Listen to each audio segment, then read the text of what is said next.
여러분, 어린아이를 키우는 가정이라고 한다면 책꽂이에 위인전이 질서정연하게 꽂혀 있을 것입니다. 부모님들은 내 아이가 위인들의 삶을 통해서 큰 꿈을 가지고 훌륭한 사람이 되었으면 하는 그런 바람이 또한 있을 것입니다. 그런데 어린이용 위인 정기에 문제점이 있습니다. 그것은 존경할 만한 위인이라고 할지라도 그들은 우리들처럼 사람인 이상 또한 실수가 있는데 어두운 면, 흑 역사를 빼버린다고 하는 점이지요. 어린이들에게 바른 생각과 꿈과 희망을 주는 것이 주된 목적입니다. 합니다마는 위인들의 치부를 덮어버리고 또한 그들이 성공한 후에 또 어려운 삶을 살았음에도 불구하고 그것을 무시해 버리는 것이죠. 그래서 이런 위인전을 읽고 자란 어린아이들이 그 위인들의 그 민낯과 또 나중에 그 흑 역사를 또한 알게 된다면 아마 그들은 충격을 받게 될 것입니다. 저도 몇 년 전에 이 책을 접하고 작은 그런 충격을 받은 적이 있습니다. 함현식 씨가 지은 위인전에 속은 어른들을 위한 찌질한 위인전입니다. 이 책에 여러 면의 위인이 소개되고 있어요. 자유를 소개로 한 그 시를 지은 김수영 그런 시인이 이제 나오고 있고요. 그리고 또 한 뿐만 아니라 인도의 독립운동가 마하트마 간디가 또한 등장하고 있고 또 흑인의 인권운동가 그 넬슨 만델라가 또한 소개되고 있고 또 19세기 인상주의 화가인 빈센트 반 고가 또한 소개되고 있습니다. 그리고 마지막에 애플을 이제 창시한 만든 스티브 잡스가 등장하고 있습니다. 그런데 여러분, 이 책의 제목 자체가 모순이 됩니다. 어떻게 찌질하다와 위인전이 결합될 수 있을까? 여러분, 찌질하다의 의미가 과연 무엇입니까? 보잘것없고 변변치 못하다라는 뜻을 갖고 있습니다. 그리고 훌륭한 사람의 이야기인 위인전이라는 이 말이 찌질하다와 결합한다는 것 자체가 이제 모순이 되는 것이죠. 하지만 이렇게 뚜렷하게 차이나는 두 양극 속에서 우리 인간은 어느 한쪽이든 속할 수밖에 없습니다.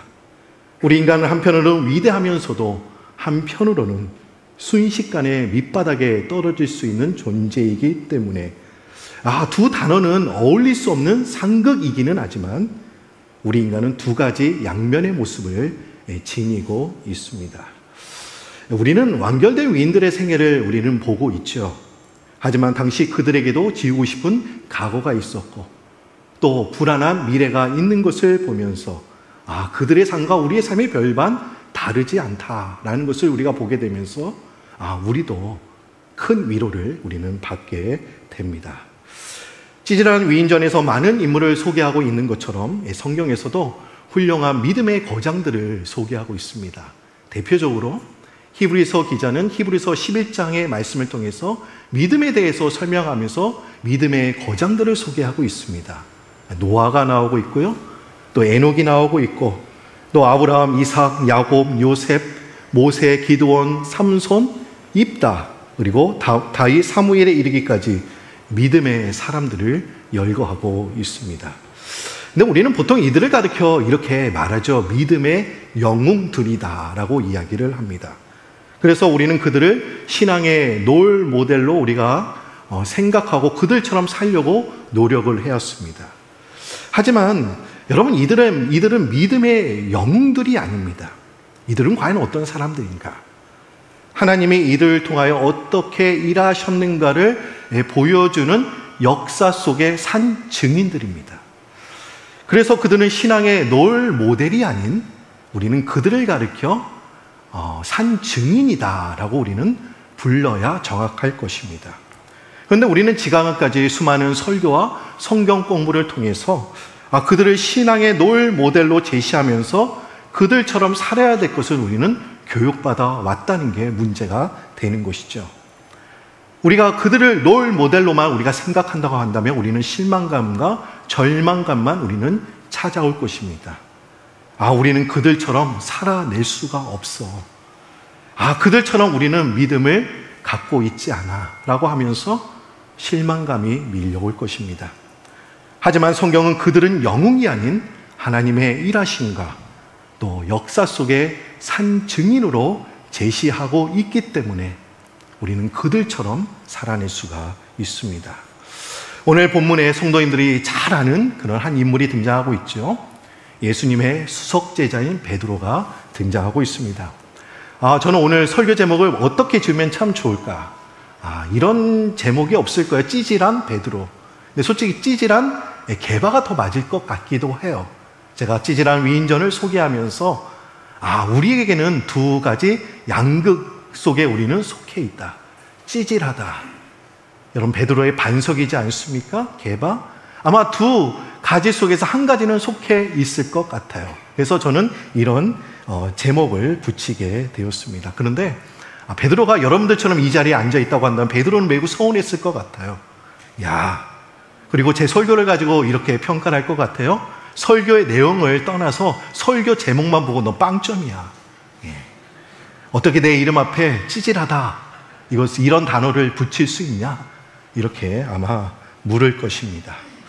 근데 오늘 말씀 가운데 베드로의 찌질한 모습 우리가 민낯을 또한 보게 됩니다. 우리는 베드로의 흑 역사를 우리가 거론한다면 예수님을 3번 부인한 사건을 우리는 말할 수가 있을 것입니다. 예수님은 잡히시기 전날 밤에 베드로에게 닭이 3번 울기 전에 너는 나를 3번 부인할 것이라고 예언하셨습니다. 근데 이 베드로가 이 부인할 것을 말할 것을 이제 부인할 것이라는 그런 예언 이전에 예수님은 이 베드로에게 이렇게 말씀하셨어요. 뭐라고 말씀하셨냐면 이 말이 너무나 중요합니다. 시몬아, 방심하지 말아라. 사단이 밀에서 결을 이제 가려내듯이 너희 모두를 내게서 떼어 놓으려고 안간힘을 쓸 것이다. 내가 너를 위하여 내 믿음이 떨어지지 않도록 내가 특별히 너를 위해서 기도할 것이다. 이렇게 말씀하셨어요. 너 믿음이 떨어지지 않도록 내가 기도할 것이다. 여러분, 조금 이해한 것은 베드로의 믿음이 떨어지지 않기를 기도하셨던 이 주님이 왜 이 베드로가 3번이나 부인할 것은 왜 막아주시지는 않으셨을까? 이런 질문이 생겼습니다.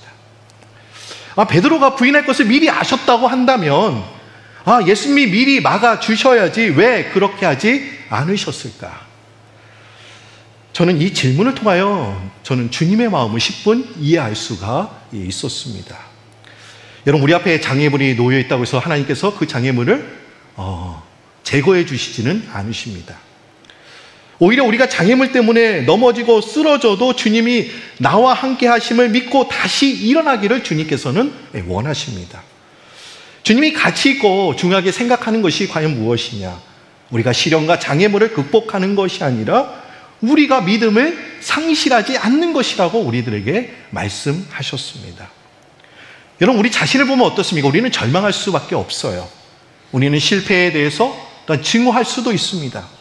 또 그러면서 자신감과 자존감도 잃어버릴 수가 있습니다. 그리고 돈도 잃어버리고 건강도 명예도 그리고 평생 쌓아올린 권력도 하루아침에 다 잃어버릴 수도 있습니다. 우리가 이런 것들을 잃어버린다면 마음이 아플 수도 있겠지만 여러분, 우리가 믿음을 상실한다면 모든 것을 상실한 것이나 마찬가지입니다. 우리가 세상을 살아가면서 우리가 승승장구만 할 수 있겠습니까? 우리의 인생은 일이 잘 풀릴 때도 있지만 그렇지 못할 때도 있습니다. 사방에 길이 막혀서 사면초가일 때도 있습니다. 상실감과 박탈감 없이 일생을 산 사람은 단 한 사람도 없을 것입니다. 우리는 누구에게나 실수와 실패가 있는 법입니다. 하지만 어떤 경우에도 우리가 믿음을 잃어버리게 된다면 우리는 모든 것을 잃어버린 것이나 마찬가지입니다. 여러분, 왜 우리에게 믿음이 중요한 것일까? 여러분, 믿음이라는 것은 우리가 구원을 받을 수 있기 때문에 영생과 관련된 것이기 때문에 너무나 중요합니다. 하지만 믿음은 어떤 힘든 환경 속에서도 모든 것을 회복할 수 있는 강력한 힘이 존재하기 때문에 여러분, 믿음이 중요한 것입니다. 내가 이전에 가졌던 명예와 돈과 건강을 다 잃어버려도 믿음은 그것을 다 회복시킬 수 있는 능력이 있기 때문에 여러분, 믿음이 너무나 우리들에게 중요하다는 것이죠. 그래서 예수님은 베드로가 부인하지 않도록 이걸 기도하신 것이 아니라 베드로의 믿음을 위해서 기도하셨습니다. 예수님은요, 우리들을 향하여 다른 것을 위해서 기도하지 않으세요. 무엇을 위해서 기도하실까? 베드로처럼 믿음을 위해서 기도하고 계시는 줄 믿습니다. 그 믿음 때문에 우리가 여기에 또한 있게 되는 것이죠. 베드로는 예수님을 3번 부인한 사건과 연결하여 평생 잊을 수 없는 사건이 있었습니다. 그것은 사람들과 함께 불을 쬐는 그런 일이었습니다. 불을 쬐면서 예수님을 3번 부인하게 되죠. 아마 불을 쬐 때마다 예수님을 부인한 사건들이 항상 떠올라서 불을 볼 때마다 불 근처에는 얼씬거리지도 않았습니다. 근데 오늘 본문을 보시면 부활하신 예수님은 다시 베드로를 찾아오셨습니다. 그리고 예수님은 베드로를 위해서 이제 생선으로 이제 조반을 마련하시고자 이제 숯불을 이제 피우셨습니다. 아마 예수님의 말씀에 순종하여 그물이 찢어질 정도로 153마리의 물고기를 잡은 이 베드로는 아마 예수님이 핀 불의 모습을 보고 마음이 크게 찔렸을 것입니다. 불을 볼 때마다 자신이 예수님을 부인한 사건이 생생하게 떠오르는데 또 그 자리에 예수님이 계시니 얼마나 죄송했겠습니까? 우리가 이런 정황을 본다면 낭만적으로 불을 피우면서 생선을 구워 먹은 것이 아님을 우리는 깨닫게 됩니다. 베드로에게 있어서 이 숯불이라는 것은 추억과 낭만이 있는 것이 아니라 오히려 그 자리를 피하고 싶은 곳이었습니다. 2번 다시는 기억하지 싶지 않은 상처와 괴로움이 있는 곳에서 예수님은 베드로에게 오셔서 이렇게 말씀을 하세요. 요한의 아들 시몬아, 내가 이 사람들보다 나를 더 사랑하느냐? 그런데 이 질문이 한 번이 아니라 3차례나 질문을 하고 계십니다. 근데 여러분, 이 질문은 예수님이 이제 베드로가 3번 부인한 것에 대한 책망이나 원망이 담긴 그런 질문이 아니었습니다. 사랑이 듬뿍 담긴 그런 질문이었던 것이죠. 근데 우리가 이런 질문을 할 수가 있어요. 왜 예수님은 3번이나 질문하셨을까? 진짜로 사랑하는지 궁금해서 3번이나 하신 것일까? 이것은 과연 무엇과 관련이 있을까? 근데 여러분, 이것은요, 이와 관련이 있어요.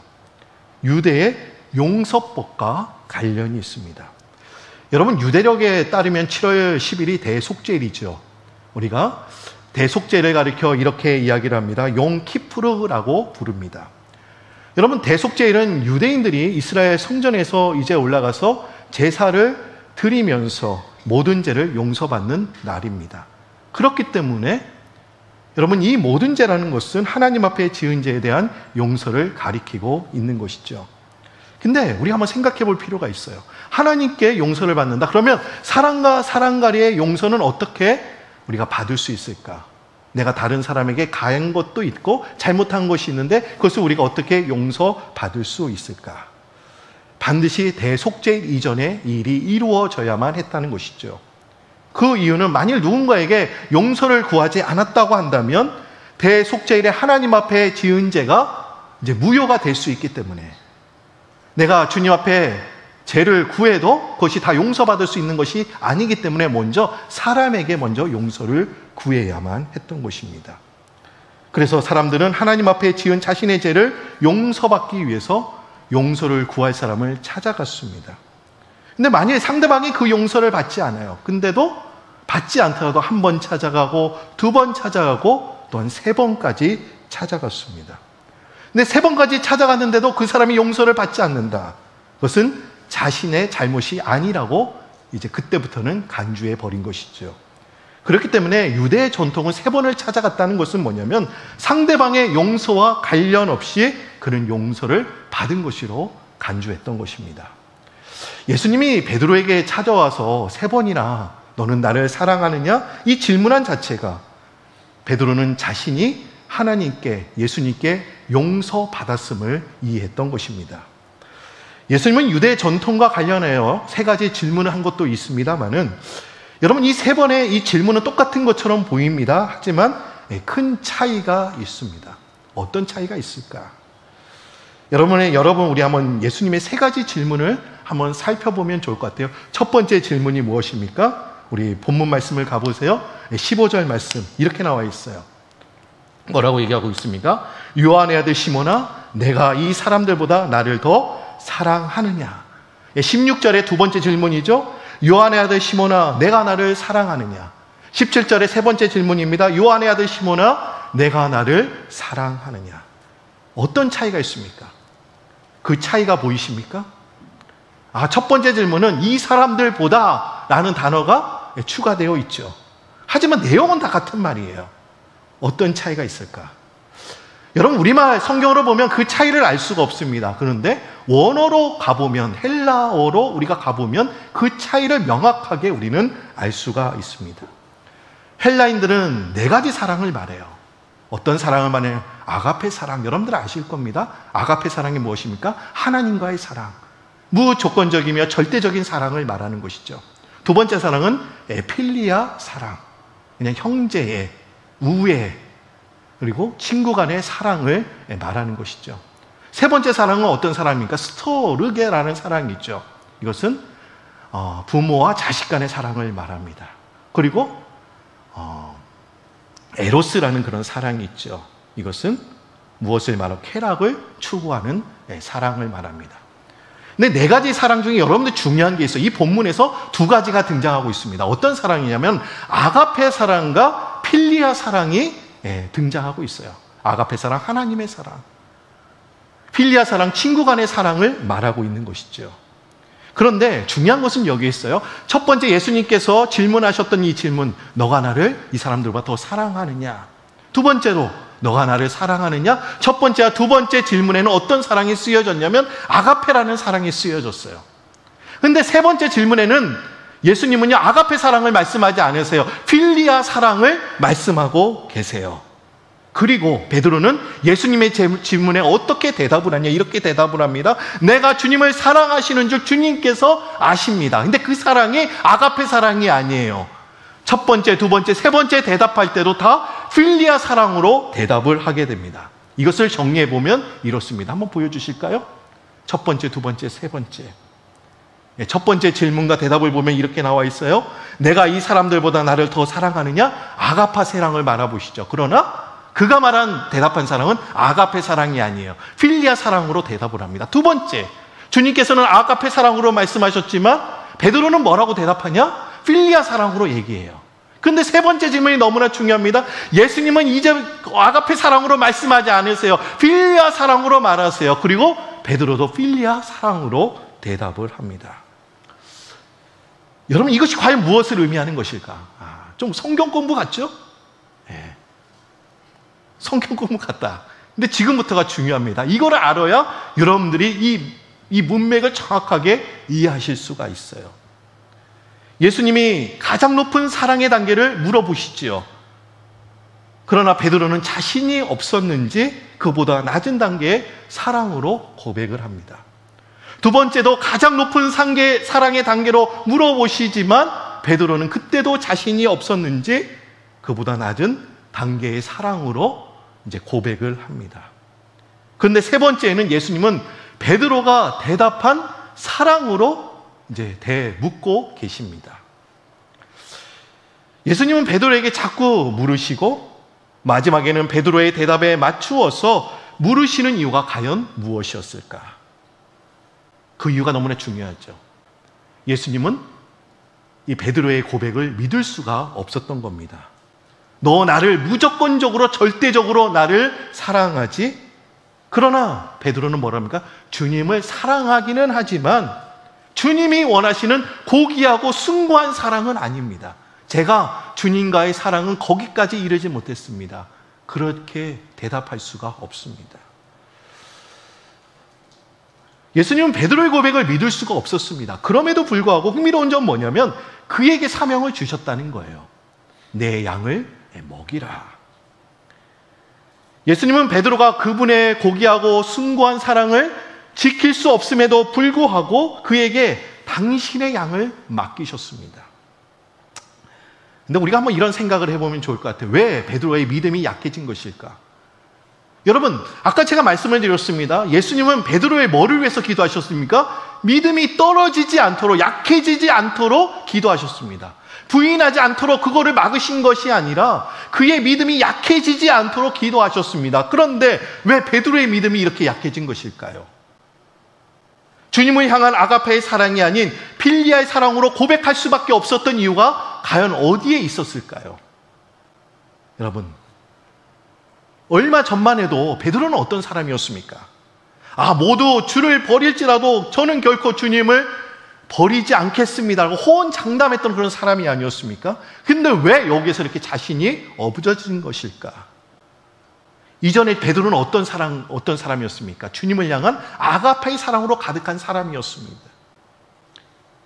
그가 믿음이 약하죠. 하나님과의 그런 사랑과 관계가 멀어진 것이 절대로 아닙니다.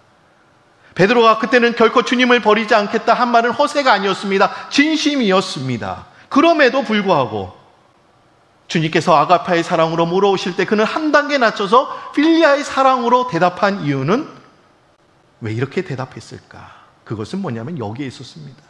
그것은 자신의 결심이나 의지, 진심으로 되지 않는다는 것을 깨달았기 때문에 그렇게 대답할 수 없었던 겁니다. 자신이 아가페의 사랑으로 대답할 수는 있었습니다. 그러나 언제든지 아가파가 아닌 더 낮은 사랑으로 추락할 수 있다는 것을 깨달았기 때문에 그는 필리아의 사랑으로 대답할 수밖에 없었던 것입니다. 우리는 그래요. 자신의 의지나 결심을 우리는 믿습니다. 확고하게 믿습니다. 그러나 우리는 언젠가 나 자신을 믿지 못할 때가 오기도 합니다. 내 결심과 내 의지대로 할 거야. 내 결심으로 할 거야 말하지만 여러분 그렇게 말하는 자체가 오히려 교만이 될 수도 있습니다. 우리가 결심을 한다는 것은 그것을 지켜내기 위한 장치이지 결심한 대로 이루어지지 않을 수도 있습니다. 지금 베드로는 믿음에 약해진 것이 아니라 자신의 가진 의지와 결심만으로는 예수를 따를 수 없다는 것을 깨닫게 된 것입니다. 여러분 이것은 너무나 우리들에게 중요한 것을 말해주고 있습니다. 우리는 늘 자신의 열심과 정성으로 무언가를 이루려고 합니다. 우리는 신앙생활에서 열심과 또 정성이라는 것은 필수 요소이지만 그것으로 신앙을 지탱하기에는 역부족할 수도 있습니다. 우리의 정성과 우리의 열심만으로도 우리의 신앙을 이끌어가는 것이 절대로 아님을 우리들에게 말해주고 있는 것이죠. 아가페의 사랑을 고백하지 못하고 그의 연약함을 알면서도 그에게 맡기셨던 예수님을 만난 이 베드로는 이제 할 일은 뭐냐? 이제 내가 할 일은 최선을 다하는 것밖에 없다라고 생각을 했습니다. 내 의지와 결심만으로 되는 것이 아니야. 내가 최선을 다한다고 해서 다 이루어지는 것이 아니야. 베드로는 자신이 최선을 다한다고 해서 이루어지는 것은 아니지만 그래도 최선을 다할 수밖에 없는 생각은 자신의 잘못과 한계를 깨달은 후에 얻은 생각이었습니다. 우리도 베드로처럼 연약하고 찌질한 모습을 보일 때가 언제든지 있을 수 있습니다. 그럼에도 주님은 우리들에게 무엇을 하시냐? 사명을 맡기세요. 너의 결심과 의지만으로 되는 것은 아니지만 그래도 너가 있는 자리에서 한번 최선을 다해봐라. 너가 최선을 다한다고 해서 환경이 바뀌는 것은 아니지만 그래도 너의 최선을 통해서 나는 너를 통해서 일을 할 거야 라고 지금 주님은 베드로에게 말씀하고 계십니다. 여러분 요한복음 이후에 예수님께서 베드로에게 내 양을 먹이겠다 말씀을 하시죠. 내 양을 먹이겠다는 그 사역이 사도행전에서 이제 등장하고 있습니다. 여러분 사도행전에서 베드로의 사역이 중요한 이유가 무엇이라고 생각하십니까? 그가 훌륭한 위인이라서 남다른 업적을 이루었다고 해서 훌륭한 것이 아니라 하나님은 흠이 많고 또한 자기가 내뱉은 말을 지키지 못한 찌질한 베드로를 사용하셔서 그분이 많은 일을 행하셨기 때문이었습니다. 우리는 이야기를 통해서 새로운 희망을 우리는 보는 것 같습니다. 우리는 베드로처럼 연약한 모습을 우리는 지니고 있지만 우리를 향한 하나님의 열심이 보이고 있기 때문에 우리는 희망적으로 우리는 이 본문을 보게 되는 것이죠. 여러분, 우리의 결심과 의지대로 그대로 이루어지지 않을 수도 있습니다. 그래, 여러분 최선을 다하시기를 바랍니다. 하나님은 우리를 뭐를 위해서 기도하고 계신가? 우리의 믿음을 위해서 지금도 기도하고 계세요. 베드로처럼 우리의 의지와 결심대로 무언가를 해보려고 하지만 그것이 잘 되지 않을 때도 있습니다. 그래도 최선을 다할 때 하나님은 내가 너와 함께 하겠다라고 우리들에게 말씀하고 계십니다. 우리는 베드로처럼 아가페의 사랑, 이런 사랑 우리는 고백하지 못할 수도 있어요. 그냥 필요의 사랑으로 우리는 대답할 수도 있어요. 그럼에도 불구하고 내가 너 최선을 다한다면 내가 너와 함께 해줄 것이다, 내 양을 맡길 것이다 라고 우리들에게 말씀하고 계십니다. 여러분, 주님의 모든 일에 여러분들 최선을 다하셔서 그분의 일하심을 경험하시는 우리 브라미스 성도님들이 되시기를 주님의 이름으로 축원드립니다. 오늘 말씀 세 가지 질문이 과연 무엇을 의미하는 것일까? 그는 전에는 결코 주님을 버리지 않겠다는 그런 대담한 그런 믿음을 갖고 있었습니다. 근데 어느 순간 부활하신 주님을 만나고 너무나 약해져 있었습니다. 약한 것이 아니었습니다. 내 결심과 내 의지대로 되는 것은 아니야.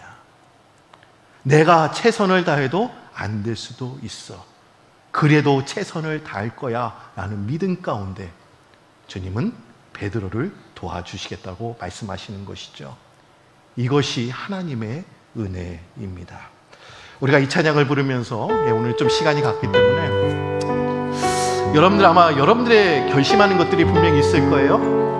여러분들이 또한 주님께 결단하는 것들이 있을 겁니다. 그런데 결심과 결단, 의지만으로 되지 않습니다. 그래도 여러분들이 최선을 다하면 그 일에 내가 도와주겠다라고 주님 말씀하시는 그 음성이 있어요.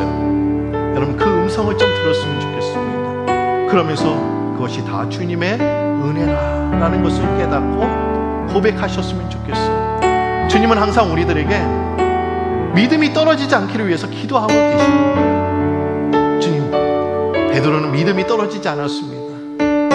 자신의 결심과 의지로 되지 않음을 깨닫고 그는 할 수 없이 한 단계 낮은 사랑으로 고백했지만 그러나 주님께서는 그걸 다 이해하시고 그래, 너가 최선을 다하면 내가 도와줄 거야 라고 말씀하셨습니다. 오늘 말씀 저도 우리가 이런 고백을 했으면 좋겠어요. 베드로처럼 하나님, 저도 주님이 나를 사랑하신다고 하지만 아가페의 사랑 말할 수 없습니다. 필요의 사랑으로 고백할 수밖에 없습니다. 그럼에도 불구하고 주님 최선을 다하겠습니다. 이런 마음으로 한다면 우리들에게 우리의 사명을 더욱더 잘 감당케 해주시고 진정으로 그 사명을 잘 감당함으로 우리의 삶이 더욱더 풍성해질 것입니다. 그런 은혜가 우리 상황 가운데 있기를 원합니다 라는 마음으로 오직 주의 은혜로 이 찬양을 부르면서 기도하는 시간을 갖도록 하겠습니다.